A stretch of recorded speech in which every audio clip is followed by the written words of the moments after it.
There are so many art journaling mixed media techniques. How do you choose? In this video tutorial, I'm going to share with you 3 of my favorite art journaling mixed media techniques, and I'm sure they're going to become your favorites too. So I have some prints, some gel prints that I created using some mark makers. I also have a sheet of text that I just typed out and printed out on copy paper. I have a photo that I printed out for some reason, and I have a napkin. They all have similar colors. So here's one of my first favorite techniques. I call it rip a strip background technique, where you take a color palette that you like. Get your collage papers, an assortment, and it doesn't matter where those collage papers come from, scrapbook paper, magazines, gel prints, you name it. Printouts like this, and you simply rip them and place them on your background. In which case, this is a Canson mixed media 9 by 12 sheet. So I am just ripping them. This is going to start my color story. It's giving me the colors that I want, and any color works. I'm using kind of the pinks and yellows and a little bit of purple here, but any color. And you're just ripping and layering them up. I like to leave some white space. As I said, this starts your color story, points you in the direction, adds lots of interest to the background. It also adds texture because if you layer these up, you are going to get very subtle physical texture from the collaging of these papers down. So I am just following this intuitively. I am not really thinking what is here while it starts me on the page may show up, it may not. Then once I'm happy with basically where I've placed everything, I'm just going to glue them down. I overlap the edges. I'll cut off the excess later.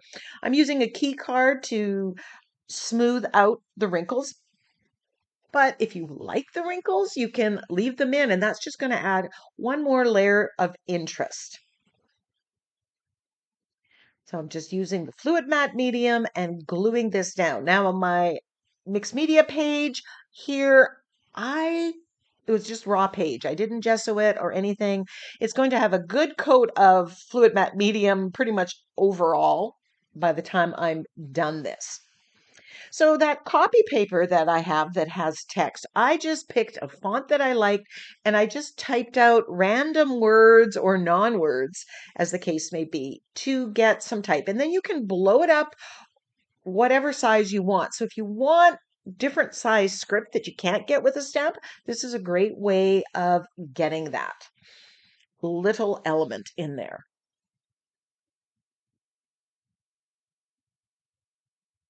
So I would do this, do rip a strip, pick different color palettes.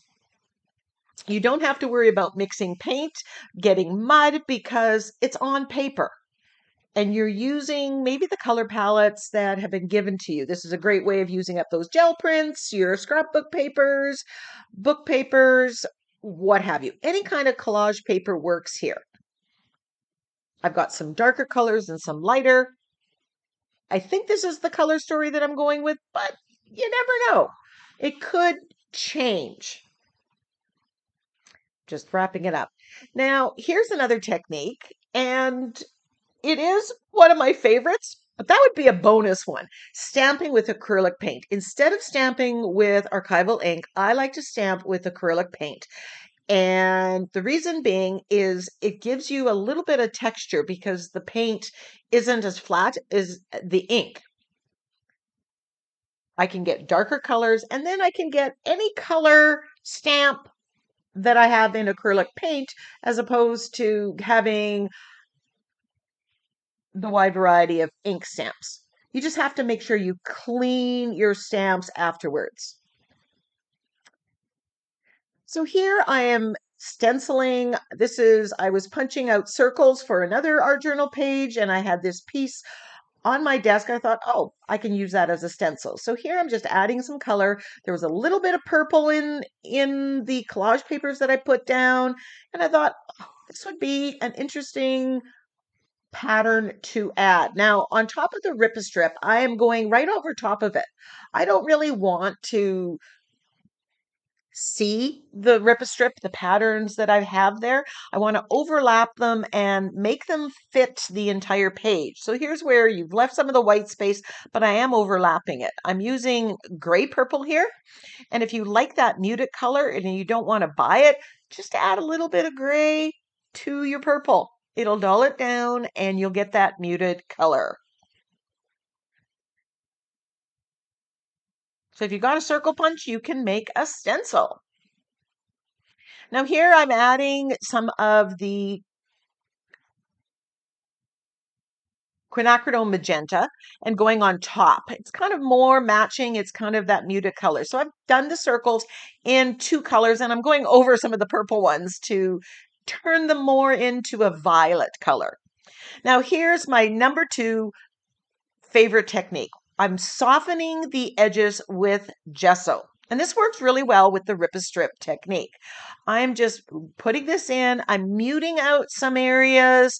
Some I'm totally obliterating. So here, if there's something that you've done previous that you don't like, you can basically white it out with the gesso. But I'm creating this ethereal, cloudy, background. I'm muting the colors, softening those edges, knocking back some things, and making this more like a background instead. So you can see right now, it doesn't look like you've ripped pages and put them on the page. And that's kind of the goal of the stenciling and the stamping and the use of gesso here. So now I'm going to add color. And I decided to use my distress crayons. There's something I have that I don't use very much. And I'm going to use the gesso to activate them. Now, the distress crayons are water soluble. You wet them and they move. If you activate them and put gesso on top of them, they also tend to make them a little bit more permanent because the distress crayons, and one of the reasons I don't use them is because they reactivate if you put wet medium on top of them. And I tend to do that. I glue things down, I add paint, and then they would smear. But when I've added the gesso to them, like you see me doing here, it mutes them out a little bit so you get a softer color. And it partially locks in that color so they don't move. So this is kind of tied in with softening the edges with gesso. I'm softening the paint with the gesso here. You could also activate it with the fluid matte medium, and that would also, to some degree, lock in the color. I'm not going to say it's not going to move.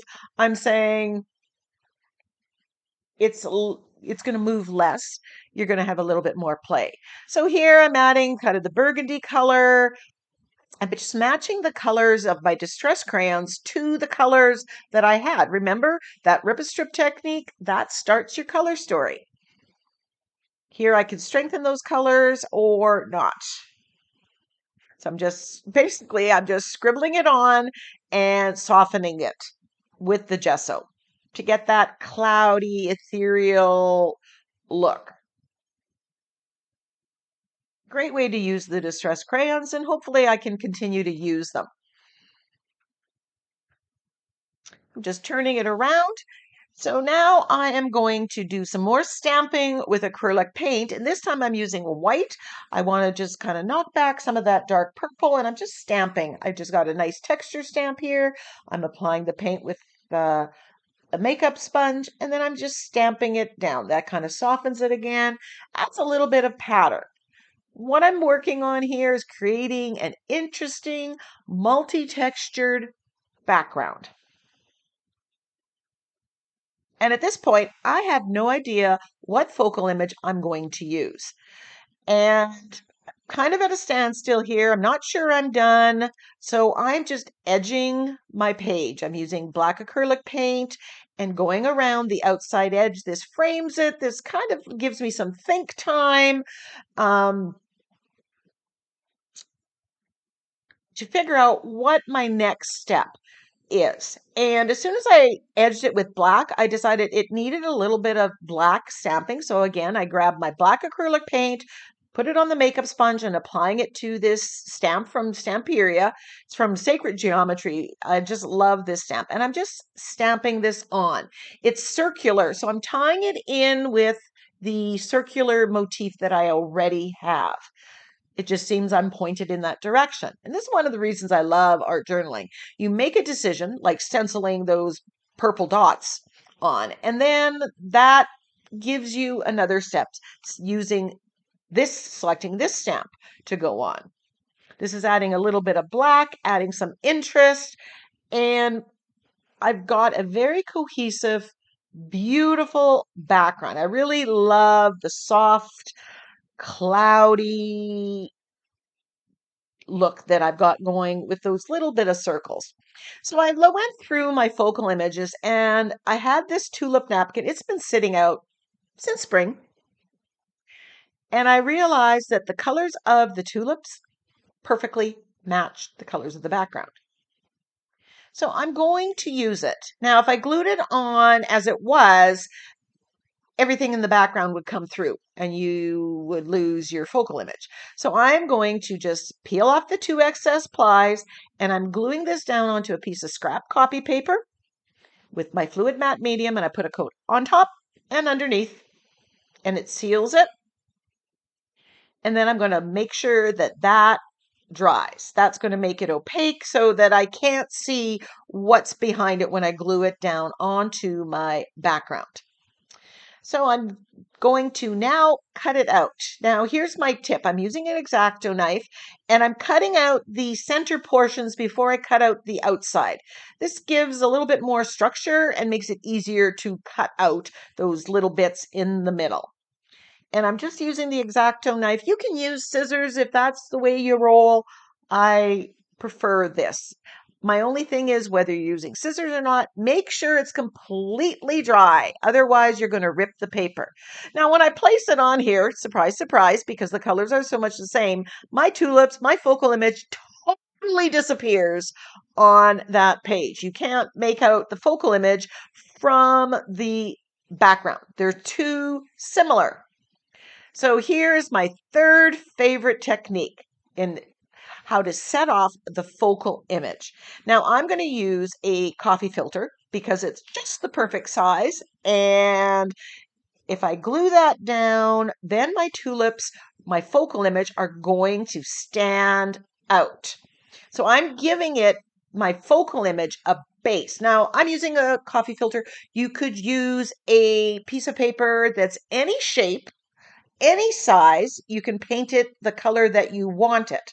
I'm going with a white background because I think that'll look good. So I'm gluing this down and I'm wondering once it dries if it's going to be white enough to show off my focal image. I wasn't sure, so it's a bit of an experiment here.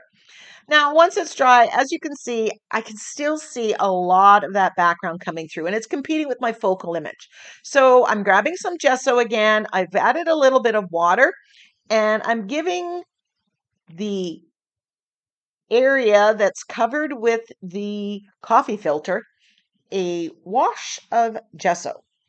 I'm hoping that some of that background stuff still shows up so you can see that it's the same as the background around it, but I want to knock it back enough so that my tulips, my focal image, is focal, that it stands out. So I'm giving this a light wash here. I think I give it another coat a little bit because just to knock it back a little bit more. But you can see you've got the texture from everything that's underneath. And look at how that shows up and you can see. So I want to make my circle stand out. So I am shading around it. I've got my black acrylic paint. Remember the black shading I did around the outside edge? I'm going around this. I want this circle to stand out. It is going to be part of my focal image. So I'm giving that a bit of a shade there. Using my angle brush and black acrylic paint.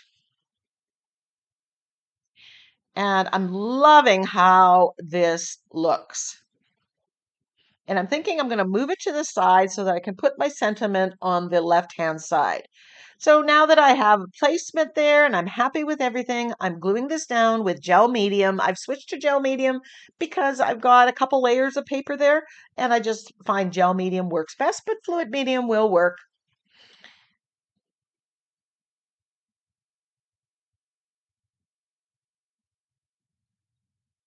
I'm just so in love with how this page turned out. Who knew? So then I decided I wanted to do a little bit of adding some color to the inside. And I grabbed yellow oxide, which is kind of ties in with the yellow that's in the background.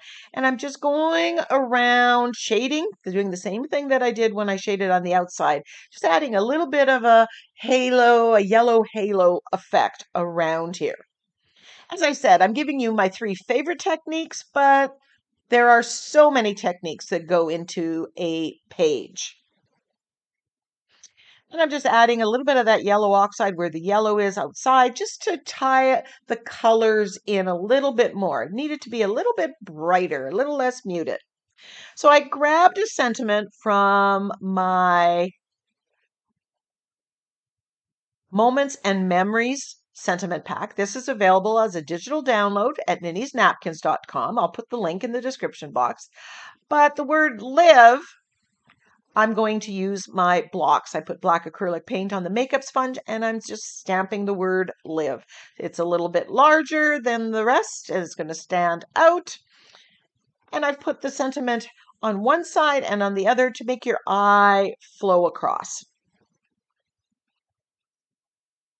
Digital stamps, digital sentiment packs are great because you can blow them up, shrink them, and make them perfectly fit whatever page you are. There I stamped with the black acrylic paint and it kind of didn't quite work, so I grabbed a baby wipe and or cloth and erased it and then restamped. And you can do that because everything underneath it is sealed. It's got a coat of, you know, acrylic paint. Everything's permanent. So now I'm just gluing everything down with some more fluid matte medium. Decide to move that sentiment just a smidge down.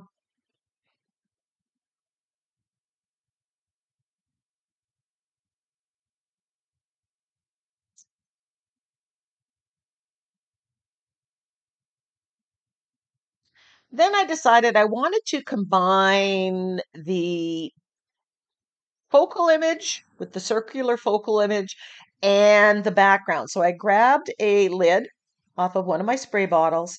I've got gold paint and I'm just stamping. And I'm stamping those circles on the coffee filter, the white, as well as the background, overlapping. And this kind of ties everything in, plays with the circular motif because we stenciled with the circles. We stamped with that one stamp that had circles in it. We have the circular coffee filter, and now again. So that unified the whole page. And well, you know, I've added some bling, so you gotta love that.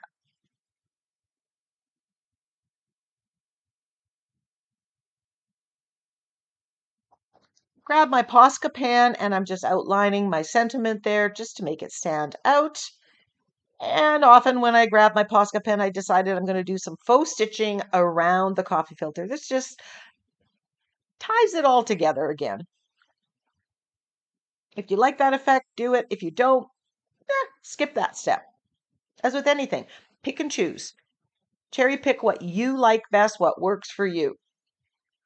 But I hope that you give at least one of my 3 favorite techniques a try. I'm sure they're going to be your favorite. Pulling off the tape here. A little bit of overlap there when I collage papers down. And there we have it. I love the colors of the background. I love how the focal image stands out, the bling of the circles, everything. It just came together so beautifully and surprisingly. Who knew when I started by ripping paper that this is where I'd end up? Thanks so much for joining me.